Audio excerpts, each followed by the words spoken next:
एक आर्टिस्ट को दिखाते हुए होती है जो किसी भी तरह की मशहूर पेंटिंग की हूबहू कॉपी बना सकता था। सनी के नानू का एक न्यूज़पेपर था क्रांति, जो इतना अच्छा तो नहीं चलता था, पर सनी और उसका दोस्त फिरोज बचपन से ही यहाँ काम किया करते थे और दोनों खाली जेब लेकर सारी चीजों को पैसे से तोलते थे। उनके पास इतने पैसों की कमी थी कि सनी अपनी गर्लफ्रेंड के साथ एक क्लब तक में नहीं जा सकता था। क्रांति न्यूज़पेपर भी अब उधार के बोझ के तले दब रहा था। उनके पास उधार चुकाने के लिए सिर्फ 1 महीने का समय था, पर उधार इतना था कि अगर पूरी जिंदगी भी किसी काम में लगाएं, ये उधार तो नहीं चुकने वाला था। कई पैसे कमाने के जरियों को सोचने के बाद सनी को एक आइडिया आता है कि पैसे कमाए ही क्यों, सीधा पैसे ही छाप डालते हैं। सनी स्पेशलिस्ट था डिजाइन में और फिरोज स्पेशलिस्ट था प्रिंटिंग में, तो यहाँ से शुरू हुआ पैसा छापने का सफर। सनी नोट की कॉपी इतनी बारीकी से करता है जितनी तो कोई हाईटेक मशीन भी ना कर पाए, और फिरोज अपनी टूटी फूटी प्रिंटिंग मशीन से जुगाड़ लगाकर कर देता है नोट तैयार। पर जब करने जाते हैं दोनों इसका फर्स्ट टेस्ट, नोट की सच्चाई आ जाती है दुकानदार के सामने और हार आ जाती है सनी और फिरोज के हाथ में। सीन यहाँ से शिफ्ट होकर पहुंचता है पड़ोसी देश नेपाल में, जहां इंडियन पुलिस, जिसे माइकल नाम का एक ऑफिसर लीड कर रहा था, नेपाल पुलिस के साथ मिलकर मंसूर नाम के एक आदमी को, जो कि नकली नोटों का बिजनेस चला रहा था, उसे गिरफ्तार कर लेते हैं। पर वहां से निकलते वक्त मंसूर के आदमी पुलिस की टीम पर हमला कर देते हैं, जिसकी वजह से मंसूर वहां से भागने में कामयाब हो जाता है। दूसरी तरफ हम देखते हैं कि सनी को अपने नोट की कमी के बारे में पता लग जाता है, जो कि कोई डिजाइन की कमी नहीं है, बल्कि नोट में यूज होने वाले पेपर की कमी है।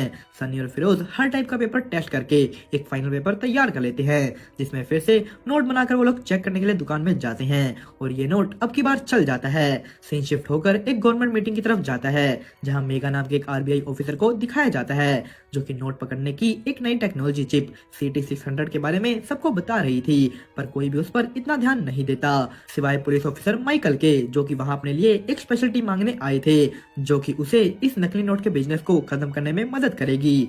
दूसरी तरफ हम देखते हैं फिरोज और सनी अपने नकली नोट लेकर एक डीलर के पास जाते हैं, जो उन्हें 2 करोड़ नोट बनाने का ऑर्डर देता है। वो लोग ये ऑर्डर ले तो लेते हैं, पर अब सवाल था कि इस ऑर्डर को पूरा कैसे करें, क्योंकि ना उनके पास कोई मशीन थी, ना मशीन खरीदने के लिए पैसा।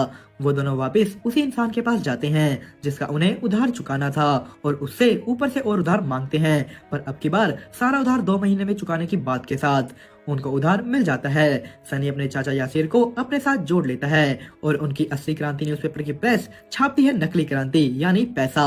वो लोग अपना ऑर्डर भी पूरा कर देते हैं, सारा उधार भी चुका देते हैं, और इसी चीज की खुशी में सनी अपनी गर्लफ्रेंड को एक महंगे होटल में डिनर पर लेकर जाता है, और वहां पर भी वो इन्हीं नकली नोटों का इस्तेमाल करता है। उसे इस बात का बिल्कुल भी नहीं पता था कि उस वक्त उसी सेम होटल में आरबीआई ऑफिसर मेगा भी आई हुई है, जिसके हाथ ये नोट लग जाता है, और वो हाथ लगाते ही इसे पहचान लेती है।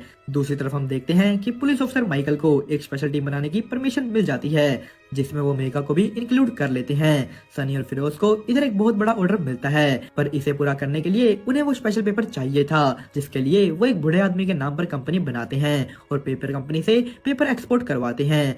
मेगा ने टीम ज्वाइन तो कर ली थी, पर वहाँ उसे कोई काम नहीं दिख रहा था। होटल से पकड़े नोट को बनाने के पीछे उसे प्रिंटिंग प्रेस की मशीनों पर शक था, पर जब वो माइकल को प्रिंटिंग प्रेस की तलाशी लेने को कहती है, तो वो साफ साफ मना कर देता है, क्योंकि उनका फोकस अभी मंसूर को पकड़ने पर था। मेगा माइकल के ऑर्डर को नहीं मानती और चोरी से उसके ड्रॉर से उसका शंप लेकर खुद पुलिस को लेकर प्रिंटिंग प्रेस की तलाशी करने निकल पड़ती है, और पहुंच जाती है क्रांति न्यूज़पेपर की प्रेस के पास, जहां अंदर सनी, फिरोज और यासिर चाचा नोट प्रिंट कर रहे थे। वो लोग पुलिस को बाहर देखकर डर जाते हैं और जल्दी जल्दी सब कुछ छुपाने लगते हैं। यासिर चाचा जितना हो सके पुलिस को बाहर रोक कर रखते हैं, पर इससे पहले मेघा अंदर ज्यादा कुछ तलाशी कर पाती, उसे माइकल का फोन आ जाता है, जिससे उसकी इस हरकत का पता लग गया था।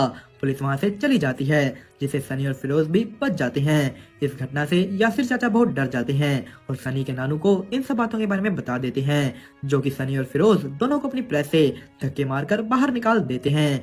कुछ दिनों बाद सरकार मेगा की मशीन को धनरक्षक नाम से पूरे देश में लॉन्च कर देती है, जो कि एक बहुत बड़ी सफलता साबित होती है। अब चारों तरफ नकली नोट पकड़े जाने लगे थे। सनी को दूसरी तरफ खबर मिलती है कि उसके नाना खो गए हैं और काफी ढूंढने पर भी नहीं मिल रहे।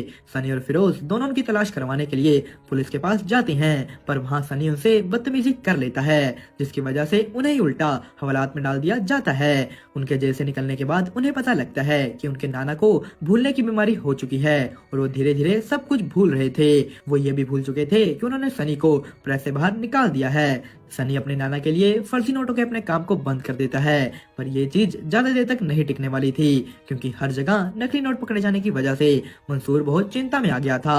पर उसे वहाँ सनी के नोट के बारे में पता लग जाता है, जो कि मशीन भी नहीं डिटेक्ट कर पा रही थी। मंसूर सनी और फिरोज दोनों को अगवा कर लेता है और सनी को अपने लिए काम करने के लिए मनाता है। पहले तो सनी उसे मना कर देता है, पर वो किसी तरह उसे मना ही लेता है। सनी मंसूर के लिए 2000 का नोट डिजाइन करता है, जिसके बदले वो उसके नाना का इलाज करवाता है। पर इधर माइकल की टीम को मंसूर के राइट हैंड मैन बिलाल के बारे में पता लगता है, जो कि नए 2000 के नोटों को बांग्लादेश से इंडिया के अंदर पहुंचाने आया था। माइकल और उसकी टीम बांग्लादेश में उसे पकड़ लेते हैं, जिसका पता लगने के बाद सायरा नाम की एक औरत मंसूर के पास आती है और उसे पूछती है कि अब वो हाई कमांड को क्या जवाब देगा और कैसे इस लॉस को कवर करेगा। वो उससे बिलाल का रिप्लेसमेंट मांगती है, जिसपे मंसूर उसे ये कह देता है कि उसका रिप्लेसमेंट उसके पास पहले से ही है, जो कि था सनी। मंसूर सनी को मिलने मुंबई जाता है और उसे सब कुछ बताकर माइकल की टीम का कुछ करने को कहता है। इधर माइकल को बिलाल के पर्स से वो नकली 2000 का नोट मिल गया था, जिसको मशीन तो क्या खुद मेगा भी नहीं पहचान पा रही थी, और इसे ही कहते हैं वो लोग सुपर नोट, सनी का सुपर नोट। बिलाल माइकल को मंसूर के नए आर्टिस्ट के बारे में बताता है कि इसी आदमी ने ये नोट डिजाइन किया है। हम देखते हैं कि सनी माइकल की टीम का कुछ करने के लिए मेगा से मुलाकात करता है। वो उसे एक कैफे में मिलकर उससे अपनी करीबी बढ़ाता है।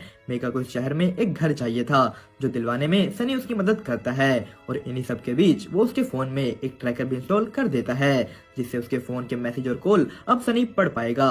पर दूसरी तरफ बिलाल के पास भी सनी की टीम में एक खबरी था। मंसूर सनी को 12,000 करोड़ 2000 के नोट इंडिया में पहुंचाने की जिम्मेदारी देता है, जिसे लाने के लिए सनी को एक रूट डिसाइड करना था। पर वो लोग जो भी रूट डिसाइड करते थे, खबरी द्वारा उसकी खबर माइकल की टीम के पास पहुंच जाती थी और मेगा के फोन से वापस सनी के पास। वो लोग जिस रूट के बारे में बात करते थे, माइकल उसी की सिक्योरिटी बढ़ा देता था। ना ही सनी को समझ आ रहा था कि माइकल के पास ये खबर कैसे पहुंच रही है, ना ही माइकल को ये पता चल रहा था कि सनी को सिक्योरिटी की खबर कैसे मिल रही है। सनी और मंसूर बिल्कुल ही नए रूट से पैसा ले जाने का प्लान बनाते हैं, जो कि था एक शिप के जरिए। वो लोग ओमन में कैप्टन ताल से मिलते हैं, जिनके साथ एक शिप लेकर वो इंडिया के लिए निकलते हैं। पर रास्ते में ही मजाक मजाक में ताल सनी को दवाई के नाम पर ड्रग्स दे देती है, जिसके नशे से जब सनी उठता है तो उसे पता लगता है कि जहां उन्होंने पहुंचना था वहां पहले से ही पुलिस खड़ी है, तो उन्हें अपना रास्ता बदलना होगा। पर अब उनके पास ये करने का समय नहीं था, तो सनी बीच समुद्र में ही नोट्स के कंटेनर को उतारकर शिप से भाग निकलता है और कुछ समय बाद वापस आकर सारा पैसा समुद्र से निकाल लेता है। और अब उनके पास होता है पैसा ही पैसा, जिससे वो अपने सारे शौक पूरे करते हैं। पर ये सब काम पूरा होने के बाद भी सनी मेगा से बात करना बंद नहीं करता, जिससे उनकी करीबियां बढ़ती ही जाती हैं। सनी उसके फोन से वो ट्रैकर तक डिलीट कर देता है। मंसूर के लिए सनी को अब एक और काम करना था, जो कि था इन सभी नोट्स को डिस्ट्रीब्यूट करना, जो कि एक बहुत बड़ा और मुश्किल काम था। सनी ये करने लगा तो हुआ था, पर उसे इसमें टाइम लग रहा था, जो कि मंसूर को बिल्कुल भी पसंद नहीं आ रहा था। मेगा को इधर सनी के बनाए नकली नोट्स में कुछ खास देखने को मिलता है, जो कि था एक छोटा सा एस साइन, और उसे वो दोनों मंसूर के नोट और उस होटल से मिले नोट पर मिलते हैं, जिससे अब उन्हें ये पता था कि दोनों का आर्टिस्ट सेम है। वो लोग उसे पकड़ने के लिए एक प्लान बनाते हैं, जिसमें वो उसके पुराने डीलर की मदद से उसे एक ऑर्डर लेकर बुलाते हैं। सनी और फिरोज वो ऑर्डर लेकर पहुंचते तो हैं, पर जब सनी वहां मेगा को देखता है तो वहां से भाग लेता है। पर उसी बीच पुलिस ऑफिसर माइकल उनके चेहरे देख लेता है। पुलिस अब उनकी गाड़ी के पीछे लग गई थी, जिनसे पीछा छुड़वाने के लिए वो लोग 2000 के नोटों को बीच रोड पर ही गिरा देते हैं, जिससे वो तो बच जाते हैं, पर इन नोटों की खबर सारी तरफ फैल जाती है। मंसूर का नाम भी अब मीडिया में आ गया था, जिसकी वजह से उसे भी हाई कमांड से धमकियां मिलनी शुरू हो जाती हैं। मंसूर सनी और फिरोज को मारने का ऑर्डर दे देता है, जिसे पूरा करने के लिए मंसूर के आदमी उन दोनों को कुछ भी बिना बताए एक जगह पर लेकर जाते हैं और उनके सर पर बंदूक तान देते हैं। पर इससे पहले वो कुछ कर पाते, सनी के दोस्त वहां आकर उसे बचा लेते हैं। वहां से निकलने के बाद सनी को खबर मिलती है कि क्रांति न्यूज़पेपर की प्रेस में आग लगने के कारण उसके नाना की मौत हो गई है, और इसी चीज का बदला लेने के लिए वो निकल पड़ता है उस जगह के लिए जहां सभी 2000 के नकली नोट स्टोर थे। वो एक एक कर सबको मार देता है और मंसूर को वीडियो कॉल कर उसके सामने ही उसके सभी नोटों को आग लगाकर खाक कर देता है। दोस्तों, इसी के साथ